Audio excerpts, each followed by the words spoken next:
Again, did I just hear something? Like, I'm gonna be so paranoid now that people can see in. I'm just gonna go to bed. Right, there could literally be someone there and I just don't know it. Definitely think maybe I should not be here. It's so creepy. Oh my god, why is it so dark? Oh my god. So this is genuinely concerning. That's a door there. Where I die. This is some scurry shit. How do you get out of this fucking cabin ASAP?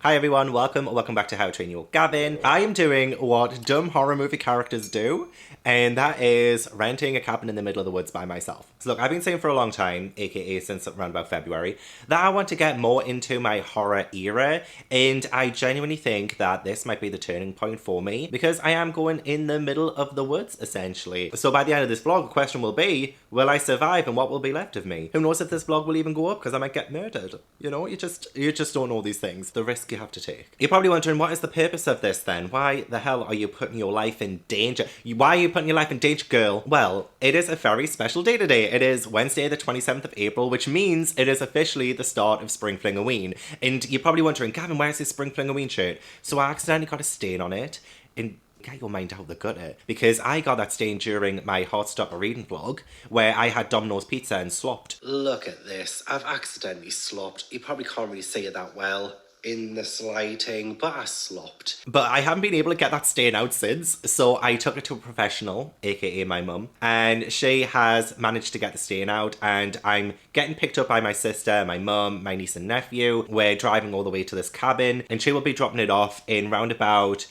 less than 2 hours, which is when I need to leave. So I do have my Spring Flingoween shirt, and I will be putting it on as soon as I get in that cabin, and then it will officially be Spring Flingoween. But anyway, Spring Flingoween is a readathon that is hosted by Liv from Olivia Reads a Latte and Gabby from Gabby Reads. And I have been so excited for this round because as soon as it was announced, I was like, right, well, what can I possibly do to get all of the attention? What could I possibly do to make this a really fun reading vlog? So I challenged myself, because I once did camp outside in the middle of nowhere, genuinely in the middle of nowhere. I was, no civilization whatsoever. And that was back in 2020. So I was like, we need to step your bussy up. So on the day that the Spring Flingoween was announced, I looked at cabins kind of locally, and the one that was closest to me was a 1 hour and 10-minute drive away. Now, I don't drive, because if I can't drive, it'll take 8 hours for like public transport to get there. And bear in mind, it isn't really that far, but the fact it'll take 8 hours, public transport, walking miles and miles and miles, I should have known then there were major red flags, but I just ignored all the signs. Again, horror movie character. So then I ended up booking 3 nights at this luxurious Scandinavian style cabin in the middle of the woods. And again, by myself. But anyway, how else could I have done this readathon if I hadn't have done that? Oh, so I've been anticipating this for a while now, and the closer and closer it's getting, the more scared I'm getting. I genuinely didn't think this one through, because also, I also didn't read the fine print. I didn't read everything that was in these documents. This is like property directions. There is like additional information that you need to know. There might not be any reception there. So there is a payphone on site in a wooden hut.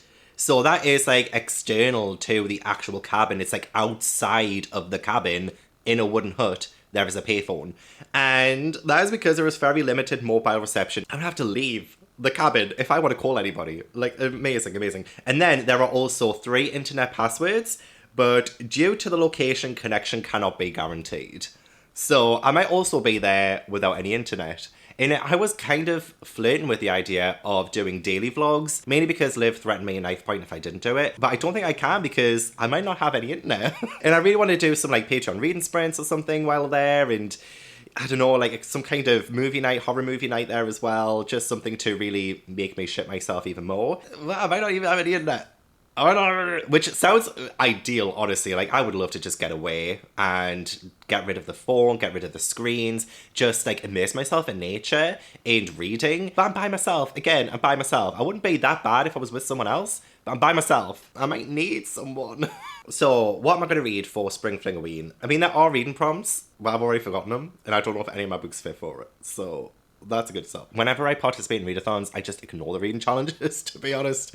But let's see what the reading challenges are, and hopefully my books fit. Okay, the prompts are: read a book with pink or yellow on the cover. Oh, okay, like one of them does like kind of have yellow, so that's fine. Read a backlist thriller or horror book. All of these are pretty much brand new. However, I'm sure this one came out in like 2007. So, like, backlist is in on my TBR, because all of these are new to my TBR. But I'm just going to go with, you know, a backlist horror that came out years ago. Make a fall-themed drink or pastry to bring Halloween to your spring. I'll take some pumpkin spice or something with me, I don't know. Okay, so those two reading challenges I think I can actually do. So the books I'm planning on reading, I have 3 options. 2 I definitely want to read while at the cabin, and the other one is like potential if I get through them. But these are the 3 books that I want to read. So the 2 that I definitely want to get to are Camp Soda by Sergio Gomez, and I mainly want to read this one because I was flicking through during my book haul video and I saw that there was a character called Gavin in this. I definitely have to read this one in the cabin in the middle of the woods because I want to see if this Gavin survives. If this Gavin doesn't survive in this, I'm going to be so upset. So yeah, in this one, Camp Soda is a kind of legend. Nobody knows if it's a real place or not, but a group of college kids end up, I think, camping in the middle of the woods in Pennsylvania, and they come across Camp Soda, and I believe there is a cannibal in the woods. And, you know, I am terrified of cannibals. Cannibals is like my worst nightmare. So anything with cannibals in it, I'm going to automatically be horrified with. So I genuinely think I want to shit myself reading this one. And then the next one, oh my god. Right, okay, so it is The Summer I Died by Ryan C. Thomas. McKay from McKay's Book Vlogs said on Bookstagram that this was like the scariest book he's ever read. And if it scared McKay, it's gonna fuck me up. So this one I know follows 2 best friends and they go to Bobcat Mountain and then they have to fight for their lives when a sadistic killer with a hungry dog comes along, and who knows what happens next. This one I'm genuinely concerned about as well, so... And the third one, we'll see if I do actually get a chance to get to it, if I read quick enough. I do want to make sure that I actually spend some downtime in the cabin too and like explore and stuff, so who knows, I might not get to it. But Stolen Tongues by Felix Blackwell. So yeah, this one is... Faye and Felix, they are a couple, they're on a getaway, and they hear a chorus of ghastly noises from the nearby woods, screams of animals, the cries of children, the mad babble of 100 mournful voices. There is a dark figure that looms outside the cabin, and Faye seems to be talking back to this figure. This one actually got a lot of votes for me to read in my April TBR video, but Camp Slaughter has a character called Gavin, so I have to read Camp Slaughter. So that's my TBR for Spring Flingoween. That will cover the prompts. I now have like an hour and a half until my sister comes to pick me up. And have I packed? Have I fuck? So I'm going to finish my coffee and then I'm going to get straight into packing. Backpack, backpack, backpack, backpack.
I'm here. And I've got my microphone, okay? This is something that's happening. But I've made it. I've survived. I've made it to the cabin. And this is Pine Lodge. So let me give you the grand old tour. And look at me working this microphone. Oh my lord. Got some lovely flowers down there. Absolutely gorgeous, gorgeous. I love the look of this cabin though. I've had a little look around. It's very nice. A little smaller than I thought, but who cares? So let me give you the tour. We come up here. Gosh, it's so nice though. It's so nice. Actually, before we go in, let me show you the sort of little garden thing that I have. This is from this side. And guys, right, over there is a church and there is a graveyard. So I cannot wait to explore that. This is mine or mine. Mine or mine. I'm just like envisioning someone standing out here in the middle of the night just watching me. You know, that's what I'm envisioning. But yeah, this is kind of where I am. It's just off a road. So if somebody does try and murder me, I don't know what I'm going to do. I'm going to have to run to that church over there. I'll have to run to that church. Going through the doors here. This is it, guys. This is a little cabin. From this angle. Yes. Work it, girl, work it. This is the kitchen. This is probably where I'm going to be spending most of my time. I love being able to just sit at a table, you know. And for people who thought I might not have brought my coffee machine, I wasn't joking. Just a little outdoorsy there, a little outdoorsy. Got my reads. The books that I'm going to try and read in this. I love. Oh God, that's blinding me. Fucking hell, I can't see shit. I just love this, like the way that looks. Got the nice skylight there. I really hope it rains. That would just be incredible. So we do have this. I mean, it looks beautiful when you sort of come to it. It is gorgeous. I'm going to close and lock this now. I feel like we don't need to go back outside. It's actually really hard to lock. The thing is as well, there's only one curtain drape thing there on that door, and there's none for this one. And I was hoping, you know, when it gets dark, I'd be able to cover that up, because I want to close all of the curtains when I'm in here, because obviously it'll be terrifying at night to be able to see outside when it's that dark, and there isn't a freaking curtain thing for it. Like, what am I going to do? That's going to terrify me all night now. I have this like really cool rocking chair there as well. That could be really creepy. I'm also picturing like right here, you know, one night I might be sitting reading there, and then, you know, like in The Strangers, when a figure just appears inside the house. That's what I'm picturing right now. So obviously I'm freaking myself out before I've even started. And then, yeah, so we come into here. So we've got the bathroom here. I'll show you the bathroom first. So it's a really nice little bathroom. It's all you need, really, isn't it? Like, you've got the shower there, the toilet, the bath. The bath's tiny, actually. The bath is really small. But it doesn't matter. It does not matter. Let's have a little look. How professional do I look? My hair is looking shit. This is one of... Actually, I'll show you the master bedroom first. So this is the master bedroom. This is where I will be staying. Oh, me again. Hello. Yeah, so this will be my bedroom, I think. Yeah, I think this is probably where I'll be staying. I think that's probably best. A lot of pine. You know, a lot of pine, which... Pine Lodge. You wouldn't think it, would you? And then this room... Oh shit. And then in this room is like a twin bedroom. So it's quite nice. It's quite cold in here. There's a little potty up there. Yeah, just really, really nice views, to be fair. I love it. But yeah, I don't think I'll be sleeping in this one, because why would I want a single bed? However, if I get scared, I might change rooms. It depends. I will try and sleep in this room tonight. But if I get too scared, I don't know what I'm going to do, to be honest. Again, did I just hear something? I swear to God, I'm sure I heard someone try the door. Again, did I just hear something? I don't want to scare myself this early, but I swear I thought I heard something. This will be an interesting experiment. I'm going to pour myself a glass of red wine, because I did bring wine. I did bring Prosecco. I did bring Chambord for the Prosecco. And I'm going to get cracking. I think Gabby and Liv have some Patreon reading sprints tonight for Sprinkling a Ween. I don't know what time they are. It might be around about midnight my time, I think. So I'm going to get ready for that. I mean, it's only like, what, 6 p.m. or something? And yeah, I'm just going to get settled, I think. Get settled. Get that glass of red wine out. Ooh. Okay, I was bullshitting. The sprints start like literally right now. I thought I still had like 5 more hours, but no, apparently the sprints with Liv and Gabby are starting right the fuck now. Right the fuck now. I don't know which one to read first though. Should I read Camp Slaughter, The Summer I Died, or Stolen Tongues first? That's the question. I might ask in the live show. The internet, by the way, though, is not great. It is very spotty. And I'm a little bit concerned about this weekend, not gonna lie. And I am very concerned because I just had no service since getting here. No service whatsoever. Literally, what am I gonna do? What if I'm gonna do if there's a break-in? I've got no service. Well, I guess this is the life. I don't even know if I've got enough wine. Oh, the live! Like thinking last week, I was like, wow, Halloween is already next week, and then it was like, bam, it's already here. So.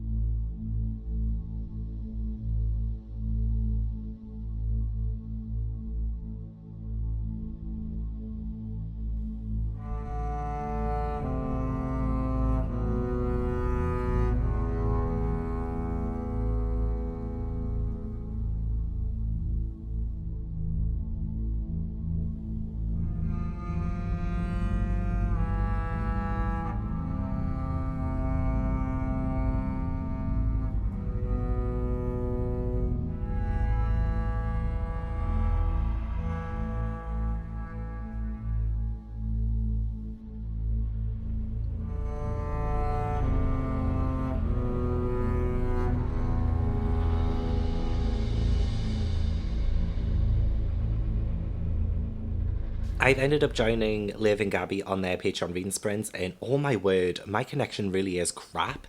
Why am I so blurry? It's gone so blurry. I hope they can hear me okay. I mean, everything's gone pretty well so far, I think. But yeah, I still don't have any service. No service whatsoever. It's getting on a bit. The sun is setting, and I'm starting to get a little bit creeped out. Anyway, during these sprints, this is just the second sprint, but I've read the prologue to this, and then a part of the first part, which happens 1 year after the prologue. So yeah, I decided to start with Camp Slaughter, and I believe I've already told you what it's about. In the prologue, there is a gruesome scene that happens. It's not too graphic, it's not too detailed, but I got such big, well, almost Texas Chainsaw Massacre vibes from it. And I do love me some Texas Chainsaw Massacre. So yeah, it's so far so good. Fortunately, this cabin looks nothing like mine from the outside. So, however, I have met Gavin. I have met me in this book. And it's funny because he's obsessed with chicks. And I'm just like, it's so weird. Like, do you guys ever do that? Do you ever read a character with the same name as you? And it turns out that they have such a total polar opposite personality to you that you're just reading this, just rolling your eyes because you're like, that's not what I would do. That's not what I would say. And that's kind of what's happening with me right now with Gavin. Gavin is apparently like a brainiac, and all he can think about is getting laid, which actually I do agree with. Yeah, sometimes, well, yeah. I don't. His nickname is also Gav. We also have Fred, who I think is the main character, calling him Gav. I mean, I'm sure all Gavins get called Gav, really, so it's not really unique to me. But again, that itself is just a little bit trippy. And also, he's saying that he'll make sure there are chicks at this cabin because Gavin's the one who rented the cabin, which, hello, is me in real life. And so it's going to be all of his fault, isn't it? When everyone starts getting killed, it's going to be all of his fault. And if I get killed here, it's all my fault. So I see some similarities, I see some differences, but so far so good. The killer from the prologue is rather intimidating, and I'm a little bit scared. So I want to crack on continuing reading that. I want to see how long I last on these sprints because I don't think my Wi-Fi will hold out, but we'll test it. We'll test it to its limit. But it is genuinely starting to get darker, and it's starting to creep me out a little bit. Like, look over here. It's what am I going to do when it gets totally dark and that doesn't have a curtain? What am I going to do? Ugh. Yeah, this is happening. Is it too late to change my mind? Can I just, like, go home now? Honestly, the only thing that's really stressing me out right now is that. Like, what am I supposed to do with that? It's staring at me right there. Like, I'm going to be so paranoid now that people can see in, even though there isn't really anybody around. But, like, somebody could still be crawling.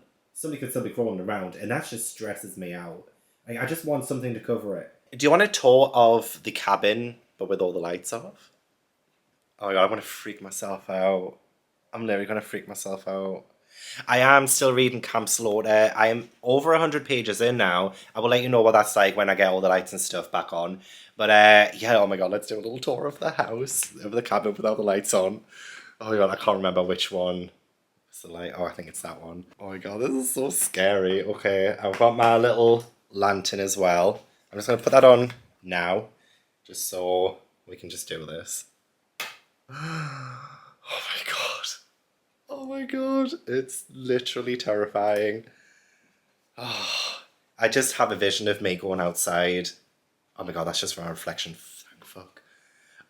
Going outside the cabin, exploring the woods with my little flashlight. You know what? I was saying to those characters in Camp Sorter, you stupid idiots, why the fuck would you go to a cabin in the middle of the woods?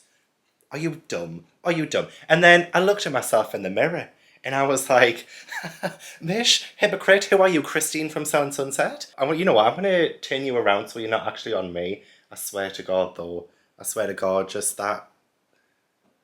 Like, there could literally be someone there and I just don't know it. This is what it looks like without me in front of it. That red light there is just off the oven. It took me a while to figure that out too, but yeah. So, yeah, this is the little place where I've been reading. And then down here, literally, this is where I die. This is literally where I die. Oh, God. I don't know why I'm doing this, to be honest. Bathroom. The bathroom at night. I thought I hit something.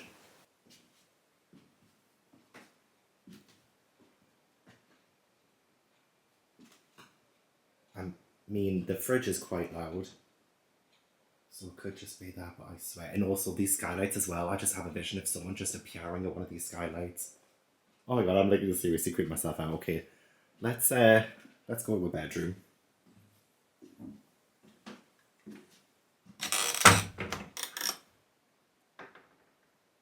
This is where I'm sleeping tonight. I am up there as well. I also envision someone just appearing there.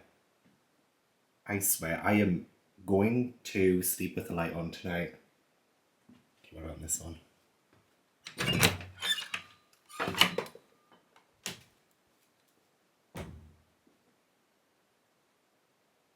Oh my god, why is it so dark?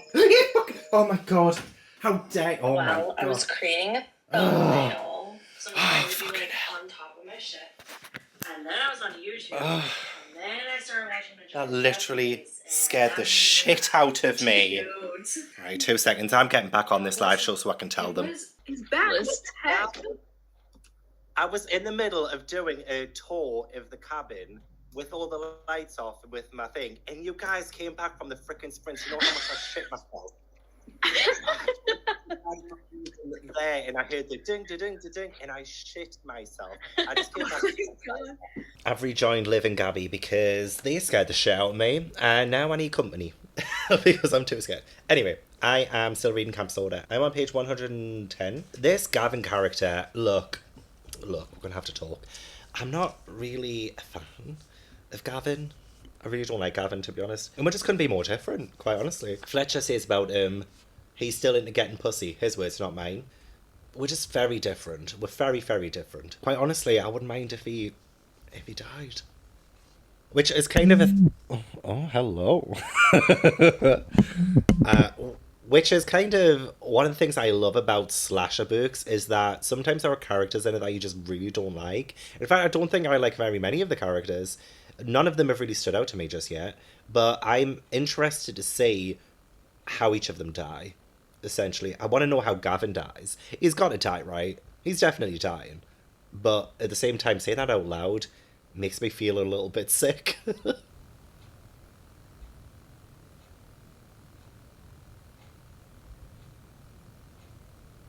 There's like a really low rumbling. Anyway, yeah, I'm gonna get back to reading. I'm not really a big fan of the writing style, quite honestly. Like, this is just one example of it not really being the best writing. Fred was annoyed with Gavin already because instead of helping him and Noelle get the fire going, he just sat in his chair playing some clone version of Bejeweled on his cell phone the whole time, so he was quick to jump to Gavin's defences. So we've just had this entire paragraph saying how annoyed Fred is with Gavin. I swear to fucking God. Yeah, Fred has spent the entire paragraph saying like how annoying Gavin is. For the last bit to be, so he was quick to jump to Gavin's defences, and then proceeds to defend Gavin for being a lazy arsehole. Like, I don't get it. The writing's not great, but I'm excited for some slasher fun. Sorry if I keep looking over there, it's because that's where the big glaring windows are that I can't cover up. Honestly, every update I do is one update proving that I'm still alive. Mainly to comfort me more than you. I am a goddamn genius. Look what I've done. Look what I've done.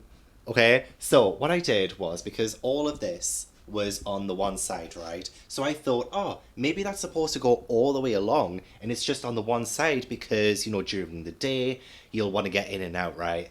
Well, I tried that, and it only came up to, like, around about halfway, so I definitely don't think that is what you're supposed to do. But I was like, you know what, it does look better having it that far along anyway. And then there was that sliver of a window that was still, you know, showing, and I still don't want anyone to bloody see in. So what I did was I got some kitchen roll and I just covered that part there as well, and I put a chair in front of it as well, you know, just for extra protection. You just can't be too careful, can you? So now I feel a lot better. I mean, the curtains are a little bit shit, not gonna lie, because you can still see like through, like that is just, as try as I might, it's, people are still going to be able to see, and if they want to. And there is the skylights as well, which, again, if this was a really good horror movie, a killer would appear, like, right above me, like, right there. Like, that would make a really good horror movie, I think. But let's not do that today. So I've actually only got, like, less than 100 pages left of Camp Slaughter. And now Kayla and Aaron are doing some Patreon sprints and channel membership sprints. I'll be able to finish Camp Slaughter. I do want to see if I can try and get a start on editing this vlog. Liv keeps trying to bully me into doing daily vlogs, but look, the connection during that sprint was very bad. Very, very bad. I doubt I will be able to upload anything on YouTube in a few minutes. It would probably take a day to upload something. Also, I went on Grindr just to see if anyone was in the area, and the closest guy on Grindr is 14 miles. 14 miles. Saying that though, I still haven't eaten anything since getting here. I have no appetite. I think I'm genuinely, like, quite scared. I know, you might be thinking, oh, this is just for the vlog, ha ha ha, but I'm genuinely quite frightened. And I haven't eaten anything. I'm just not hungry. And I should be, because I haven't eaten in like 12 hours. Yeah, I don't know if I'm going to get to sleep tonight. I'm genuinely, I just don't know. It says something, doesn't it, when you're reading a horror book in the middle of nowhere, and the book just isn't really that scary. I managed to finish Camp Slaughter, and it is only 1:55 a.m. I'm going to give this 2 stars, I think. I didn't end up finding it scary. What let this down, I think, was that the villain, the cannibal, is humanized to an extent, and we get a little bit too much of his backstory that it makes it less scary when you know too much of what you're against, I guess. And by the end of it, it just didn't really feel fun anymore, and just not scary. The kills were getting repetitive. There was a lot to do with the head, I'll tell you that much. And no spoilers, right? No spoilers. But there was a moment when, and it's very, very near the end, where the cannibal is incapacitated, right? And his chainsaw is right there. They have the upper hand. They could get that chainsaw and kill him. Do they do that? No. While he's on the floor, while the chainsaw was right there in grasp, they run away. They run away. Why? You genuinely do not know. You genuinely don't know. They could have picked that chainsaw up and killed him right there and then, but they decided not to. I didn't end up really liking any of the characters. I don't think we're really supposed to, and that's fine and all, but yeah, I just wasn't really rooting for anyone by the end. I was really just rooting for some really fun and gruesome kills and chase scenes and things like that, and I just don't think we ended up getting any. There was maybe 2 of the death scenes, I think, that were pretty okay, like pretty good. But like overall, it was largely not scary. Just not scary. Oh, and there was a weird moment as well. Again, no spoilers. There was a weird moment too. I'm not going to say what it is, but I think it's the writing style. The writing style is just too direct in a way. There's no nuance to it, which I guess it doesn't really have to. It doesn't have to have that. But there were too many times when it was just a little bit too direct. There was a character whose sister died, and she sees her sister's ghost. Like, she hallucinates and things. And chapter 42, we have Noelle, who is the girl who sees her sister's ghost. She says, you're not real. Her sister says, I guess that depends, doesn't it? Noelle says, what are you talking about? And her sister says, I'm a manifestation of your anxiety and guilt. Why are you telling me that? Why are you just saying that just so outwardly? Like, there's just no nuance to that. Like, okay, you're just telling me directly what you are embodying. Like, your symbolism is a representation of anxiety and guilt. Like, you're just going to tell me that? You're not going to let the story speak for itself? You're not going to let Noelle's characterization speak for itself? Show me the anxiety. Show me the guilt. Don't tell me that. Ugh, that just rubbed me up the wrong way. So, anyway, yeah, no spoilers. I just think overall anyone could have wrote this. So, unfortunately, we started Spring Fling off with a bit of a bummer. But I have high hopes for the next two books. I definitely think I will get to Stolen Tongues now as well. A lot of people have been hyping that up in the live shows, so I definitely think I'll get to it, and I might try that one next, maybe. It's behind me. I would get it, but I'm feeling a bit lazy. I am a little bit tired, but am I going to be able to get to sleep? I genuinely do not think so. Going in that bedroom, turn the light off. Oh, no. Oh, I'm getting chills. I still have no service. I have no car to escape in either. Right, I want to finish off watching Kayla's and Aaron's sprints.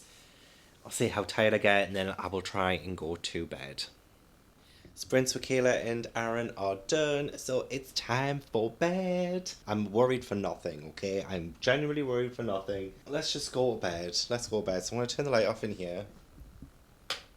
Oh, no, I don't like it.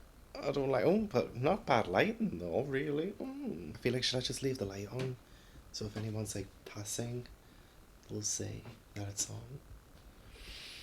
I might leave the lantern light on, you know. I might leave the lantern. This is what I used to do as a kid. I might leave it on. Yeah. Yeah, should I? Yeah, I'll leave it on. I mean, the bedroom's quite cozy. I've got the lamp on.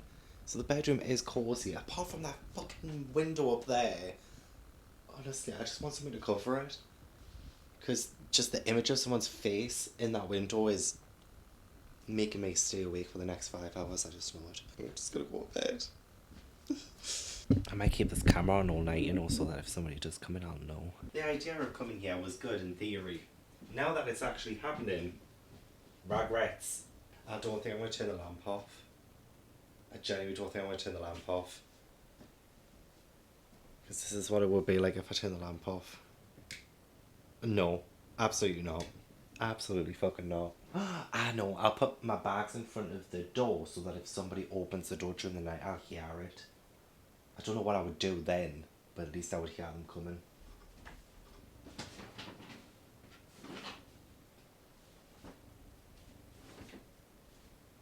Okay, good night. I'm alive. Last night, I didn't really get to sleep until maybe about 3, half 3. I think I dozed off, finally. And then I woke up at 6 a.m. Needing the toilet. But it was quite light outside, so I was like, oh, this is great. I'll be able to turn the lamp off now. So I did. I turned the lamp off, and I probably had another couple of hours. And then, like, got up around about, like, 9:30, 10 o'clock.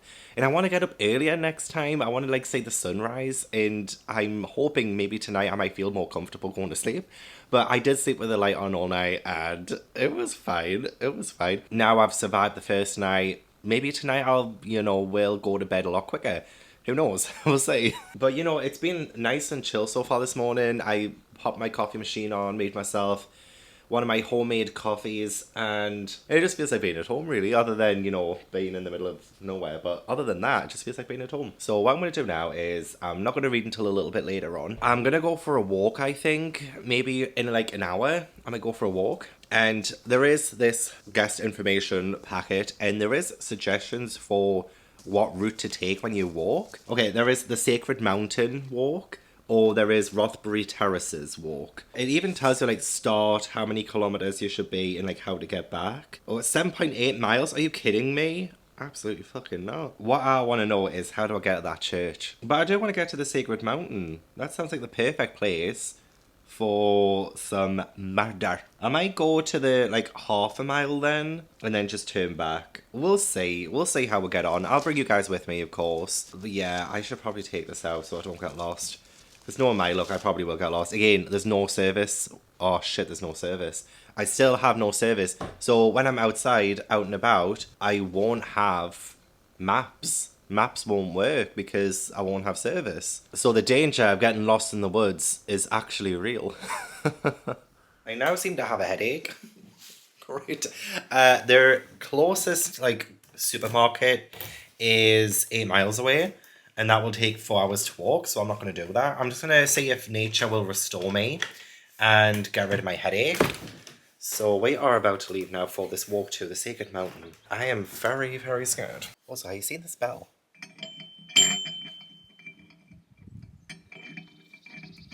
So cool. I just have visions of hearing it like late at night or something. So I am going to be going to the Sacred Mountain, but first I want to try and find out how to get to this church. So it's like literally just over there. So I think this path here will take me there and, you know, explore some graves. Who knows, maybe I might bring a ghost back with me. I'm not desperate for a shag. No, God. Oh, but honestly, it looks beautiful out here though. Absolutely beautiful. Absolutely stunning. Look all the way over there. Look all the way over there. And my cabin is just down here. There is like this little outhousey kind of place. I think that's where all the rubbish goes. Beautiful. Okay. I'm a little bit worried because there is like a house there. So I don't know if maybe the church keeper lives there, maybe. But there are some boarded up windows at the top there. I don't know if you can see very well. So maybe it's abandoned, I don't know. Already I feel my headache going away, so that's good. Oh, okay. It does look like there's a car there, so I don't know if maybe I'm allowed to go up there. Okay, Sunday services. I don't know if I can go up there. Somebody does have their washing out too. So I don't know if I can go up there. I may have to find an alternative way up. Do you think I can just pass? Look at the church. Let's just do it. I'm gonna like conceal you a bit more. There's my cabin right there. That one right there. Okay, there was a gate blocking the church, so couldn't get in.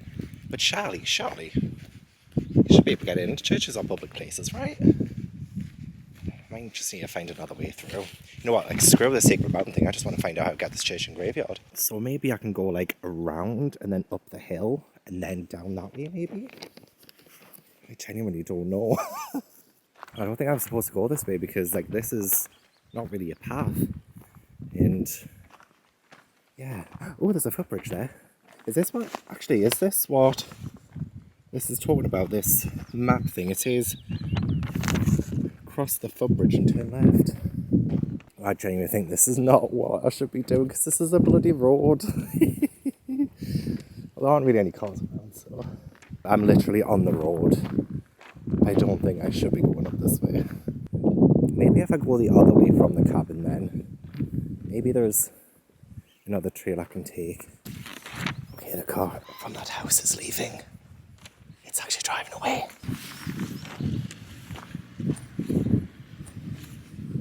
Now might actually be my chance. Now the owner of that house is gone, maybe it is alright to go into the church now. Maybe. Gosh. This is probably something I should not be doing. But if the owner of the house is gone, the car is gone, maybe it's okay. I'm just going to try this time. I'm going to go to the gate of the church. I chickened out before because I saw the car, but now the car's gone.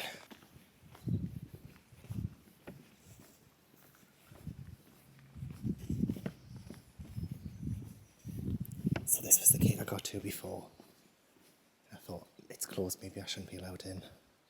Because it's locked on the other side.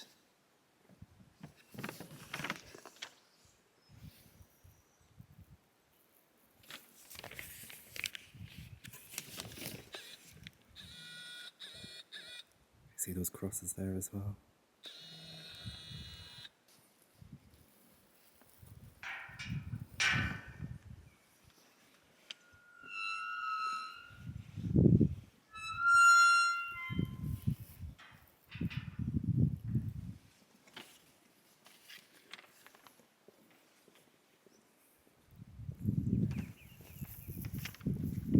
Well, I'm inside now.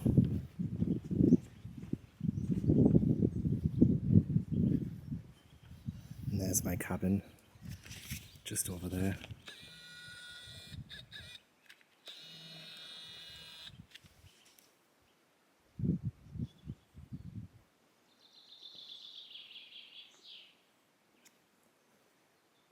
Definitely think maybe I should not be here. I'm gonna end up stepping on a grave or something and releasing some spirit.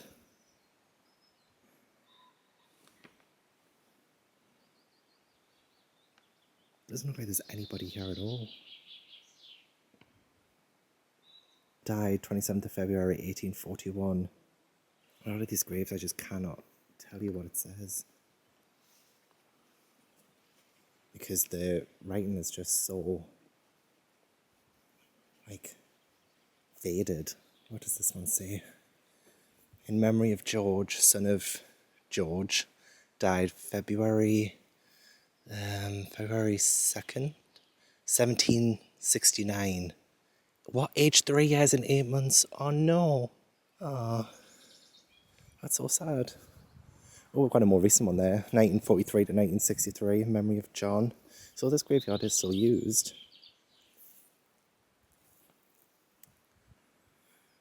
Gosh, it's so creepy. Can you imagine what it's like on the night time? It does look like there's a kind of path that goes up here, because there's a bench over there. I might find another way in. What does this one say? Oh, this one died 1985. So this one is, well, these ones are all quite newish, these ones. But there are some that are just so, you can tell which ones are newer because you can really say what they say.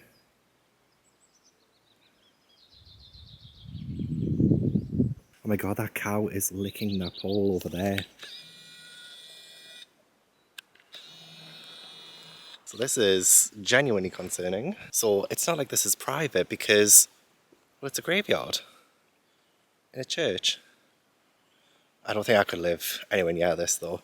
But oh my god, the views here, stunning. Like, that is a gorgeous view. Yeah, there is a bench there, so people can come and visit. I'm just worried about that cow, to be honest. I think it's going to accidentally electrocute itself. In all honesty, my headache is gone. And I feel like that's because I'm just rather scared. So, that's probably why. I don't know, in loving memory of Robert Bertram. Died 20th of January 1934. Also Mary, his dear wife, died 10th of June. Does that say 1970? May they rest in peace. I'm a little bit concerned that I will end up bringing a spirit with me back home to the cabin. I mean, you all are welcome.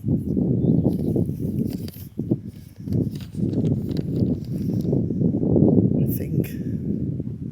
think this is the end of the graveyard. But we've got like some almost like tracks, like something's driven down. Oh, hello.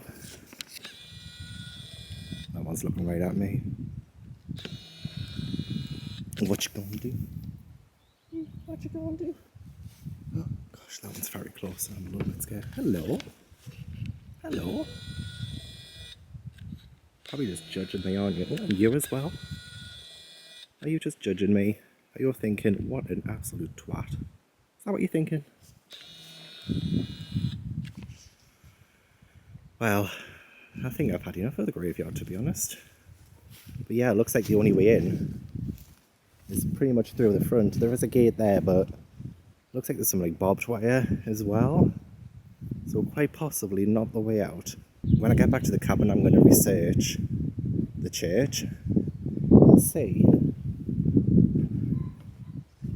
what the deal is with it. I also kind of really want to get out before the owner of that house comes back, just in case I'm not allowed to be here. But I don't know, there's no sign saying no one allowed in. There's no signs prohibiting visiting the graveyard. So I should be okay, right? Go down a different route this time. Is that the door there? Oh no, it's a window. Oh, but I think it's also a door, maybe. There's just something blocking the way in. I also need to pee, so it's probably a good job I didn't go too far on this walk. It's so quiet. That's a door there. Should I try it?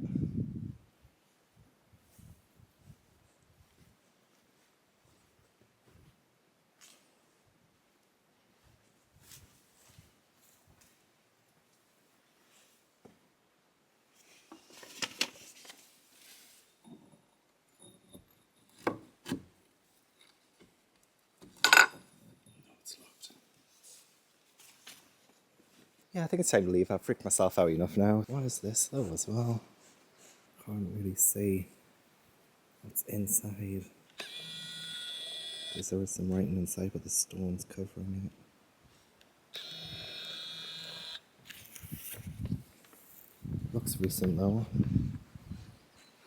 Okay, I'm ready to go. Let's go. Okay, so I found the church and it says it's St. Michael and All Angels. That is what it is called. People have met and worshipped here since the 9th century and probably before that. Men and women have made their way here on foot or by horse from their farms across the valley and surrounding areas to give praise and thanksgiving to God. So there's nothing about it being abandoned, and obviously not because we saw the posting on that billboard outside with, you know, Sunday Mass and stuff. So it's still in use. It's just there's nobody there at the minute. So it's not like private or anything, which is good because I haven't done anything illegal. Also, my headache went away when I went into the churchyard and now it's back. So I'm trying not to read too much into that. The 15th and 16th centuries were a very bleak period in the history of the church building. It became neglected and fell into a state of disrepair. In the 1700s, there was quite a lot of activity in the church building. 1724, the church was re-roofed and covered with stone slates. 1972, a 7-year-old went missing. The only parts that remain of the original church are the foundations of the north aisle and the chancel arch, the steps and parts of the chancel. It doesn't really say much about the graveyard. So not a whole lot that I've been able to dig up online about it. I should probably start reading something again then. It is now the afternoon. Well, it's nearly 1:30 p.m. Should probably try and read something. I might start The Samurai Died or Stolen Tongues. I will probably start The Samurai Died then because I kind of want to read Stolen Tongues at night because I feel like that one will probably be scarier at night. I don't know, both of them will be scary at night. Day 2 in the Big Brother house. So I didn't have a good day today. After the last update, my headache got a lot worse, and I thought, you know what, I'll just lie down for a bit. I'll get rid of it that way, because, again, stupid me, not bringing paracetamol or painkillers or ibuprofen or anything on this trip. I didn't bring any of that. So I thought, you know what, I'm just going to have to natural remedy this shit out of this headache. So I lay down, and then I started to feel a little bit sick. So I ended up going in the bath. It's a tiny bath as well. Oh my god, I could barely fit my ass in it. And after getting out of the bath, I felt really sluggish. And then I threw up. I'm not kidding. I vomited. I was sick. I think it might have been the breakfast. I did make a bacon sandwich this morning, but maybe the bacon was undercooked. I don't know. I mean, I didn't really feel sick until after the graveyard, so... Was that a ghost? Was I possessed? Was me throwing up me getting rid of the spirit? I don't know. So it's currently 11 p.m. I haven't read a single thing since finishing Camp Slaughter. I just couldn't. I couldn't do it. I started editing the vlog as well. I had to stop. This screen is making me want to throw up. So I haven't read a single thing. And tomorrow is my final full day. I have to check out by 10 a.m. on Saturday. So I've got to get a move on. I do think I want to start Stolen Tongues tonight. I think. Oh god. Yeah, I think I'm gonna start Stolen Tongues tonight. I made myself a coffee. I know it's 11 p.m. right now, but this is gonna bring me so much joy. And at the minute, I need all the joy I can get. Okay. Also, the owner of the cabin left like shortbread that was apparently homemade. I mean, it's in a packet. Is it really homemade? But I ate 4 of them because they are actually delicious. So I'm gonna go through all of that while I'm reading this. A lot of people have said as well that the prologue chapter or the first chapter of Stolen Tongues is rather quite horrific. So I might film myself reading it. How long is the chapter? 10 pages. Okay, I might film myself reading this. I lay in bed for 3 hours trying to get to sleep. 3 hours. So there's no point trying to force myself to keep trying to get to sleep, obviously, because I've got myself a coffee. But this is the happiest I've been all day, so...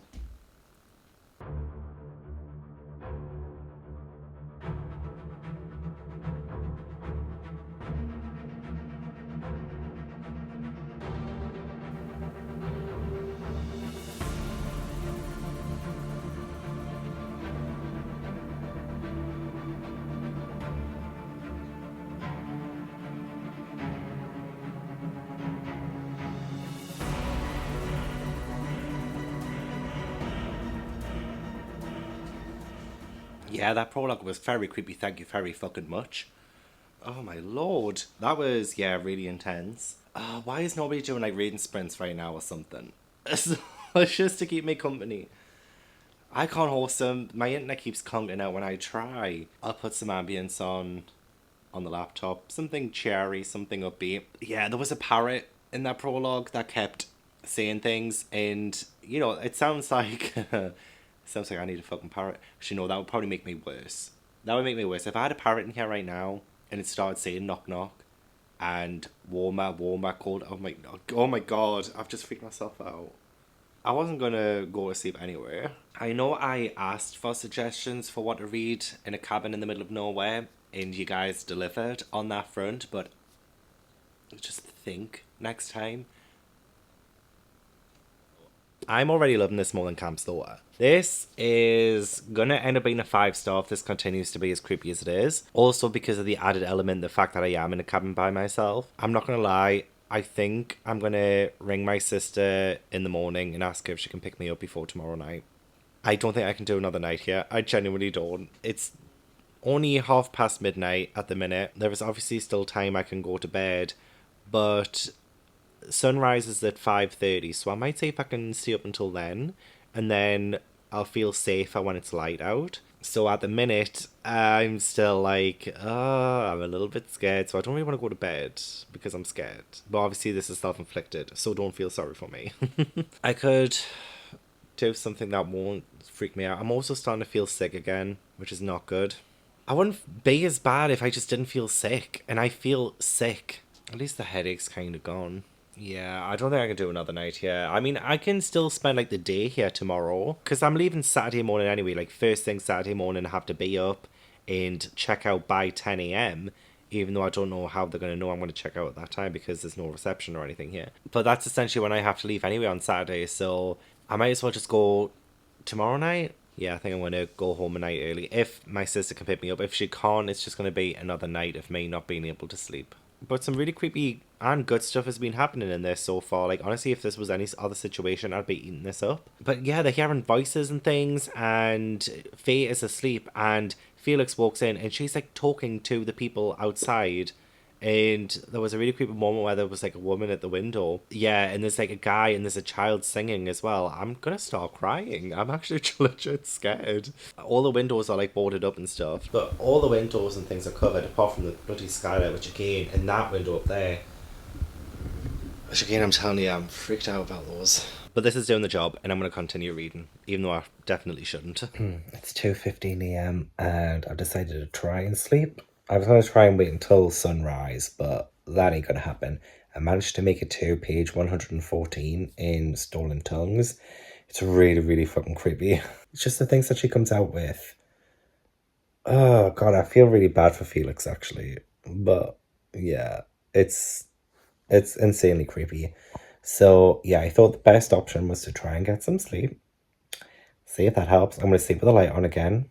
The lantern light is on too, as well as pretty much all the lights in the house. I just hate that window up there. It's making me feel really uncomfy. I don't think I'd be as scared in here if, one, I could lock any of the doors in the house. The only door that locks is the front door. The bathroom door doesn't even lock. Two, all the curtains fully closed. Pretty much all the curtains don't fully close. There's always at least just like a sliver open, or the sides of the curtains you can still see very much through. And three, those windows. And the skylights too. I mean, I'm sure it would be nice when it's raining, but it hasn't rained at all since coming here. Apparently it's supposed to rain next week. Great, I'm not here. But yeah, I don't think I could do this another night. I genuinely don't think I can stay another night. It's all in my head. I know it is. All in my head. But I feel sick. I feel sick. And I'm trying not to read too much into it because I did visit a graveyard today and I didn't feel sick until after I came back from the graveyard. The headache did start before then, but I wasn't feeling sick until I came back. I'm reading too much into it. Good night.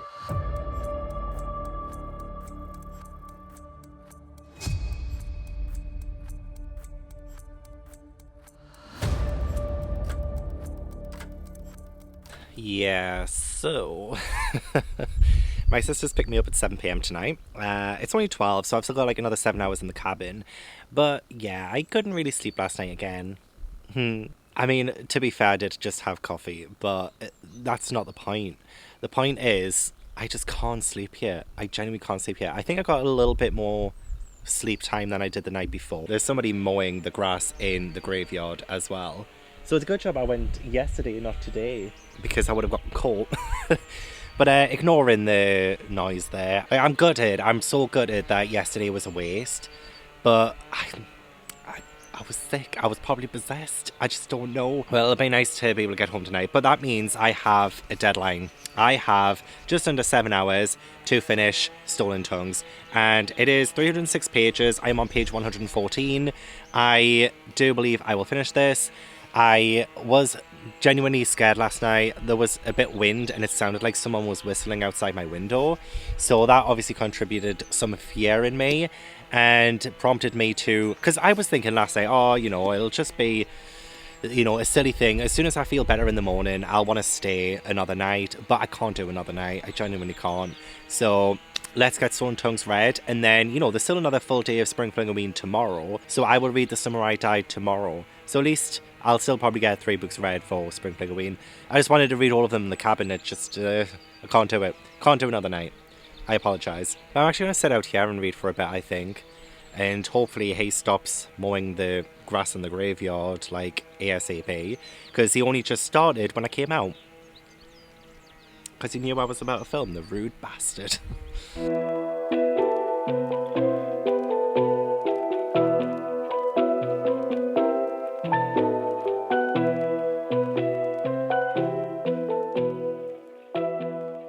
Managed to get to part 3, and part 3 ends so scarily as well. This isn't a spoiler or anything, but Faye, like, caresses Felix's face, reminded me of a butcher delicately assessing a fillet. They're going to kill you, she whispered, then licked my face. Like, that is rather bizarre, isn't it? Like, it's starting to ramp up and things are, like, getting really creepy again. I mean, things were really creepy to begin with, but we've gone into a bit of a lull and I'm waiting for something else to happen now. So we're into part 3. Maybe that's the final part, I don't know, but I don't really have that much long to go. I still have like 6 hours before my sister picks me up, so I decided, because I'm leaving tonight, that I'm going to look up true crime cases in the area, and I found 2, and one of them involves a guy from literally just back in 2010, so like 12 years ago, who is one of the Northeast's most infamous criminals. Let's go into a true crime case. I'm usually really interested in true crime, but half the time it does scare me and freak me out. But we have one that happened in a Northumberland village not far from here. And it says, mystery still surrounds the death of Minnie Lawson in the idyllic village of Ogle, Northumberland, more than 80 years later. So this, I think, is an unsolved true crime case that happened yet 80 years ago. The mystery of who killed shopkeeper Minnie Lawson has hung over the village ever since. I will leave a link to this article down in the description box so you know I'm not talking out my arse here. Minnie's murder hit our front page on Monday, August 12th, 1935, after her body was found lying in a pool of blood by the bed in her picturesque cottage by 16-year-old neighbour Betty Graham. The 58-year-old widow who ran a local shop from her home had been beaten to death with a hammer. Her bed was set alight in an apparent effort to destroy evidence, and her home was in disarray as if an intruder had been searching for something. Betty, who lived at the local post office, ran out into the street screaming and attracted the attention of neighbour Jacob Watson, who extinguished the burning bed before calling the police. A description of the scene in the Chronicle read, Mrs. Lawson was found dead in her kitchen with severe head wounds. The bed was smouldering but had not been slept in.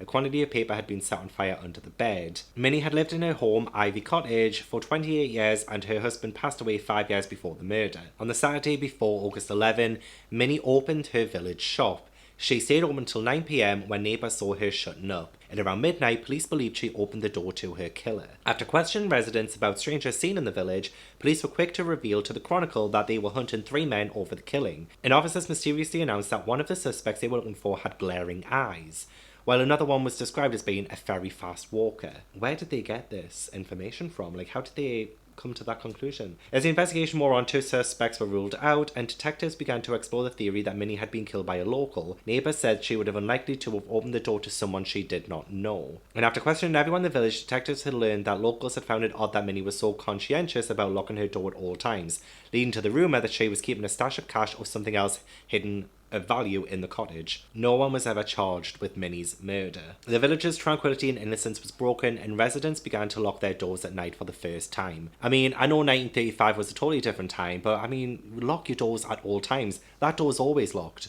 okay? When I went outside to read for a bit, I still locked that door because I thought, I can't say that door, somebody could walk in at any minute. I locked that door. But again, I know, like, this was like 80. Oh my god, fucking hell, it's a car. I'm literally on edge. I need to get out of this fucking cabin ASAP. I literally scared myself. It was just a call. Now, so for the second true crime case, it involves Raoul Mort, and if you are in the UK at all, you probably would have heard of Raoul Mort. He was a gunman who shot his ex-girlfriend's partner before wounding PC David Rothband and going on the run across the northeast. So he evaded capture for days before eventually taking his own life in Rothbury in Northumberland. Rothbury is literally 20 minutes away from where I am right now. So it was a huge manhunt for Raoul Mort. Raoul Mort was released from Durham Prison in July 2010 and then went on the run after shooting 3 people in 24 hours. Mort evaded them for over a week, threatening to kill police officers and members of the public. And I remember when all of this was happening as well. I was 18 at the time. It was just all over the news, like constantly. There was this threat of Raoul Mort in the northeast that, you know, he could be out there and shoot anybody. Yeah, he killed his ex-girlfriend's partner. He also shot his ex-girlfriend and a police officer. And the police officer was actually permanently blinded from the incident and committed suicide on the 29th of February 2012, so 2 years after the incident. So Raoul Mort was on the run for 6 days, and it led to a standoff where Mort was shot with an experimental laser shotgun, apparently, which was ineffective. Mort then shot himself in the head, and all of this happened near Rothbury, which, as I mentioned, is 20 minutes from where I am right now. I had no idea about it being near Rothbury. I didn't even know there was a freaking church and graveyard behind this cabin. I didn't know a lot coming into this, and more fool I, because I'm leaving a night early because of it. So now that I've scared myself, I think it's time to get back into Stolen Tongues. Let's try and finish this off in the next 2 hours. I'll still have plenty of time to pack, maybe go on a little walk as well, check the area out. Because again, the only time I've really been out was when I went to the graveyard yesterday. So let's do some of that. It's hilarious that I'm going home a night early, quite honestly. It's all shits and giggles until I literally shit myself. 4 stars to Stolen Tongues. I definitely think this book should have been 100 pages shorter. Yes, it was very creepy, but it got so repetitive that the creepiness just kind of evaporated. I think I preferred the first part to this, when it's literally set at this cabin, but then I think after that, there is still this element of creepiness and fear. But because it's repeated so much, dreams, creepy sentences, creepy things that would happen, it just got to a point where I was like, okay, but what's the story? What's the message? What's going on? What are we getting at this? And eventually we do get some answers. I mean, there are still a lot of like unanswered questions, but we do get some answers, and it's rather underwhelming. Like, I don't think I really like the way this wrapped up and the explanations of things. So I'm a little bit disappointed with that. Still really creepy though. I mean, I gave it 4 stars, so I did enjoy it.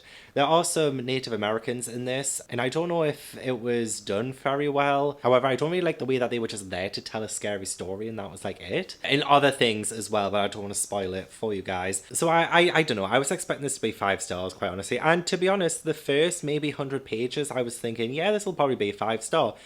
But yeah, should have been 100 pages shorter. I did like the main characters though, Felix and Faye.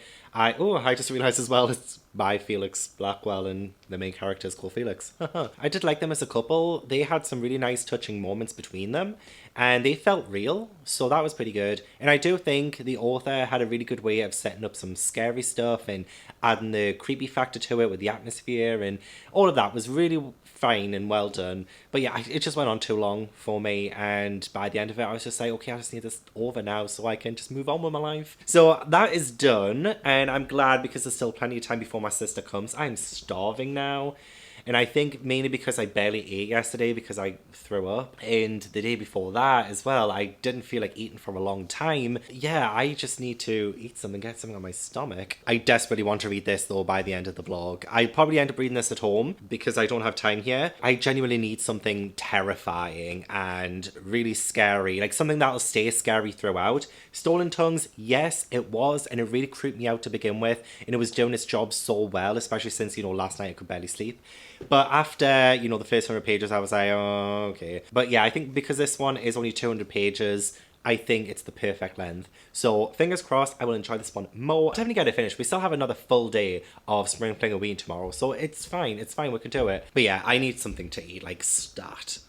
I'm really in desperate need of a haircut. Anyway, I've decided to take you guys out with me on this walk, see if we could find Sacred Mountain.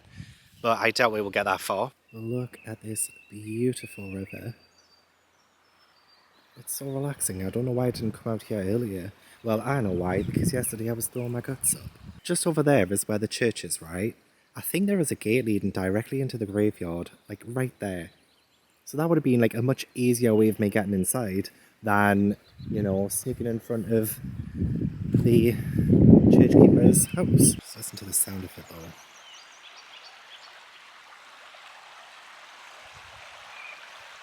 Isn't that relaxing? It's called Celtic Moods! If you've seen Legally Blonde, the musical,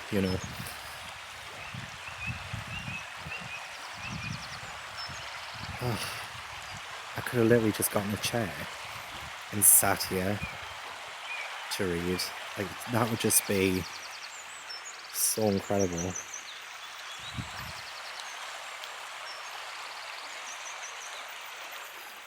Genuinely no one around. What is this over here? Looks like some kind of, castle remains maybe?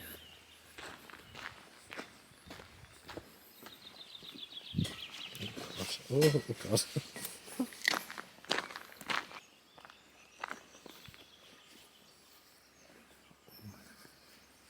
Okay. Just not really a whole lot, I guess. That's a lime kiln. In Northumberland, the practice of liming farmland dates back to the 17th century. The lime was used to sweeten acid soil to produce better crops and to improve rough pasture. So this is a kiln. The kiln was built against the hillside to allow easy access to the top of the path for unloading limestone and coal.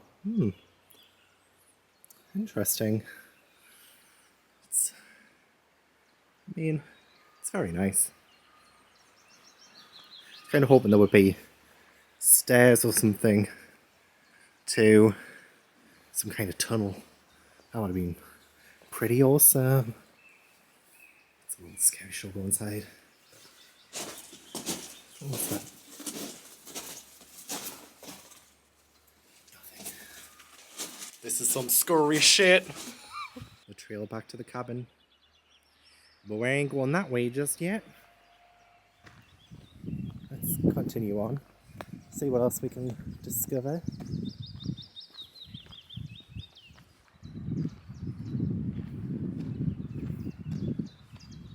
The woods over the other side look very dense.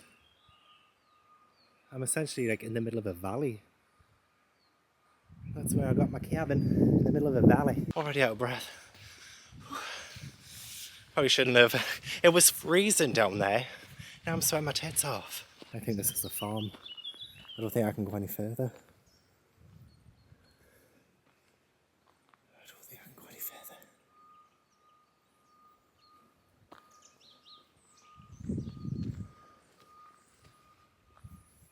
Yeah, it smells very much in use.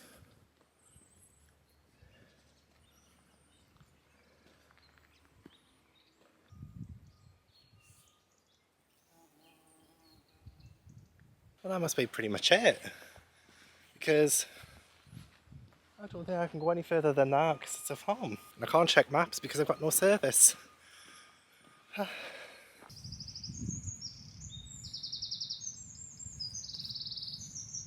So this was the other entrance to graveyard that I totally missed yesterday.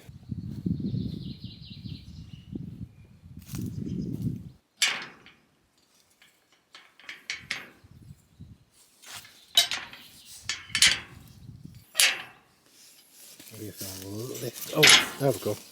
Just had to lift the gate up.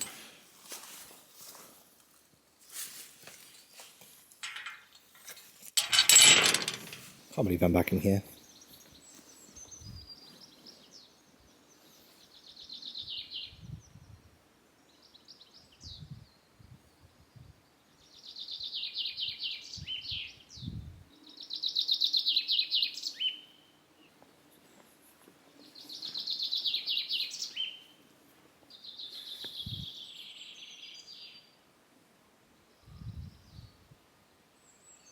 So serene. A little freaky, but serene. I'm not staying here actually, I'm going straight back out. I just kind of wanted to bring that spirit back who I accidentally brought home with me yesterday. So I apologise. So I hope that's alright guys, I hope that's alright. Right, let's leave this graveyard for the final time. Well, I have packed everything up, pretty much. My coffee machine isn't there anymore. Yeah, and I'm ready to get the fuck out of Abu Dhabi. Second City 2 reference. My sister said about an hour ago that she's on her way, so she really shouldn't be too much longer. I am sad that I am leaving like a night early. I mean, really I would have had to have gotten up early, gotten packed and gotten out of here by 10 AM anyway. So did I really want another sleepless night in this cabin? No. But yeah, I'm sorry if I let you guys down. I just couldn't do it. 2 nights was enough. Okay, 2 nights was definitely enough for me. I have had a nice chill day. I did manage to finish Stolen Tongues and go on a little bit of a walkies. So that was quite nice. Did manage to read outside, have coffee, all of the good stuff. So yeah, I'm just gonna sit around and wait for my sister, but we will say goodbye to the cabin. So yes, goodbye cabin. I'm gonna miss you. I'm gonna miss you so much. Bye bye. Bye bye bye bye. Bye.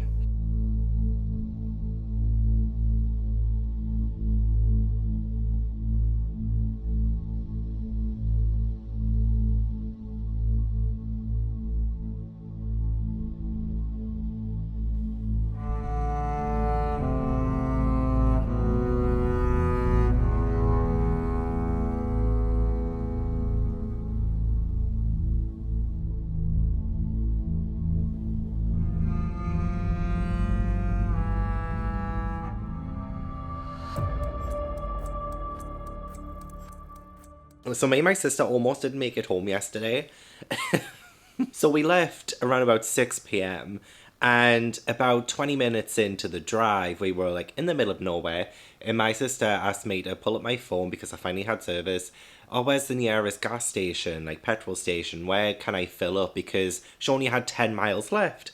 So I looked and the nearest petrol station was 25 miles away. 25 miles away. On my sister's outdated sat-nav in the car, a petrol station came up and it was nearby. So she said, oh yeah, great, let's go there. So we drove there. We got there and it was a dilapidated petrol station.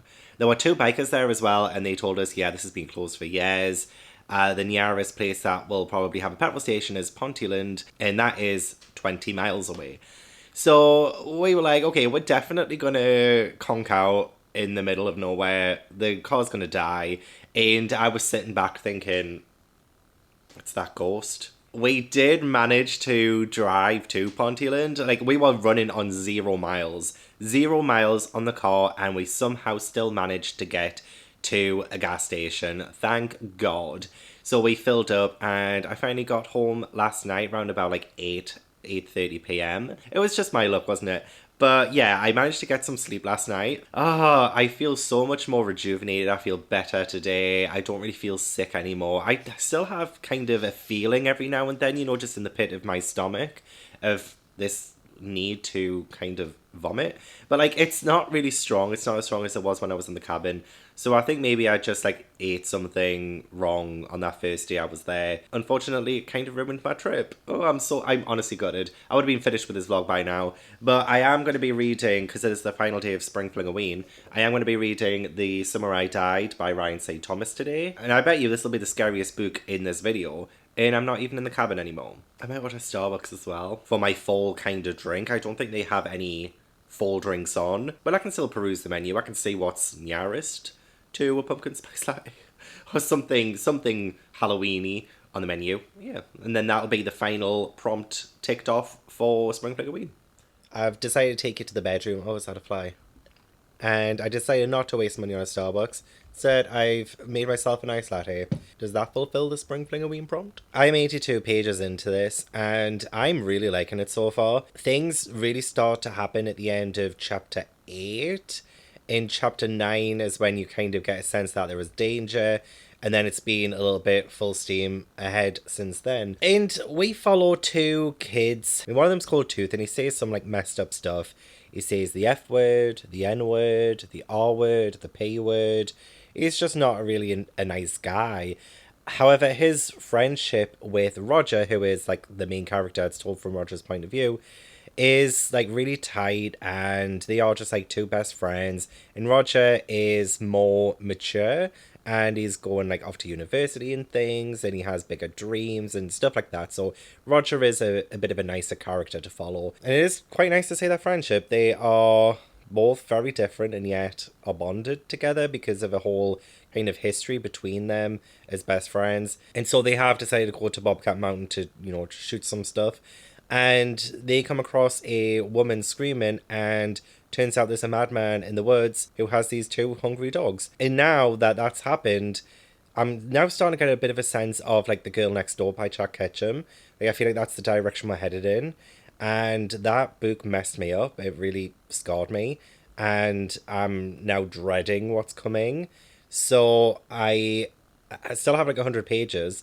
But this is what I like. I like horror books that aren't too long, because I feel like when they get on a bit too long, my interest wavers and it doesn't feel frightening anymore. And this one, it is quite frightening at the minute. So I think this will probably hold that and hold my attention all the way through, because like there is only like 100 pages left, because it does kind of get straight into it. We do have some kind of foreshadowing beforehand, and we do get a little bit more backstory on the characters and stuff, and some interesting stuff.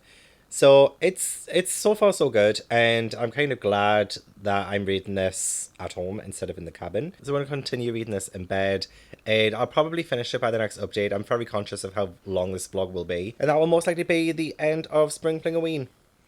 So I'm a Spring Flinger winner. I have just finished my 3rd and final book for Spring Fling Halloween. I had the best time. You know what? It's just started raining. Why couldn't I have done this like 2 nights ago when I was in the cabin? But actually, it ended perfectly, because I think this was my favourite book in this reading vlog. I think I definitely preferred this over Stolen Tongues and Camp Slaughter. I did have fun reading the other ones. I know what I said about Camp Slaughter being like not fun by the end, and I stand by that. But I think overall as an experience, Camp Slaughter was pretty fun. Stolen Tongues was very creepy and fun, just a little bit too long. This one was the perfect length, and it wasn't fun to read. It was actually quite horrific. And I think I'm going to give it like a 4-star, I think. And I'm going to lower Stolen Tongues to 3.5. This one I don't think was as horrific as like The Girl Next Door by Jack Ketchum, which is the closest thing I could compare this to. And I sobbed during The Girl Next Door. In fact, I bawled my eyes out during that one. It made me feel so sad. And this one I didn't quite cry, but I did feel so bad and so sad for the characters. And the characters felt so real. I didn't like the characters all the time, but when they were put into the situation where it was just horrific, I kind of was hoping there would be an out. And I'm not going to say whether or not there is an escape in this, but I went through this book just thinking, how in the world are they going to get out of this? This is such a hopeless situation. And I didn't know how or if they would do that. But I did end up really liking this one. I don't think it's one that you enjoy reading, but it's one that I think does its job very well, which I think is to shock. And there is quite a lot of body horror. There is a lot of gross stuff that happens, and it's just like batshit crazy, essentially. It pulled at my heartstrings, didn't quite get the tear out of me, but it was very close. And I think the setting was just perfect. There were some things that I didn't think were completely realistic, and that probably lowered my rating of this just a tad. So it took some of the realism out of this, because I think out of all of these books that I read in this vlog, this one is like the realist one. Well, obviously, because like Stolen Tongues is quite paranormal-esque. In Camp Slaughter is Camp Slaughter. This one is definitely the more realistic, and the one that I could definitely envision happening. And it definitely does happen. There have definitely been cases that have happened like this. So it did feel more real. So when something happens that kind of doesn't make sense or like wasn't very logical, just take me out of it. I will say though, the very last line of this, I was actually quite floored. And I was like, oh my god, I kind of love that. I mean, again, it kind of adds to it not making a whole lot of sense. But like, I'm just like, question like, what? Okay, like, I'm intrigued, but like, what? Yeah, I don't know. I think I'm just trying to nitpick because I'm a nitpicky little bitch. No, I did really enjoy the ending, and that last line really did have me like, whoa, what? But in like a different kind of way than I was expecting. Yeah, I would recommend this if you like kind of the extreme. Like, this is not for the faint of heart, but at the same time, I don't think this is as extreme as it gets. Like, I feel like there is definitely more extreme out there. And The Girl Next Door, again, I have it on the shelf over there. Again, like, that one definitely, I think, just, it was a lot more visceral, especially in its description. This one did have some really good description, so it was very good like that. This one was actually extremely well written, and yeah, it does make you feel a little bit sick. So yeah, that was 3 books read for Spring Flingoween. I had a blast. I do think this experiment, reading in a cabin in the middle of the woods, was better in theory. I'm glad I got it off my chest. May never happen again, but who knows, I might try and rent a room in a haunted hotel or a haunted castle. Who knows, that could be the next challenge. But I will hopefully be covering a lot more like horror and thriller kind of content on my channel in the future. Like, I do a whole mix of things. I do a lot.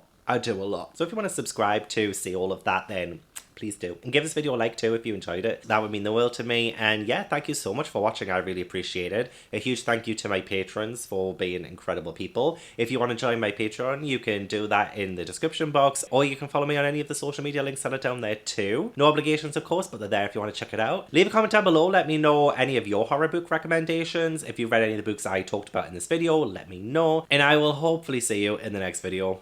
Bye!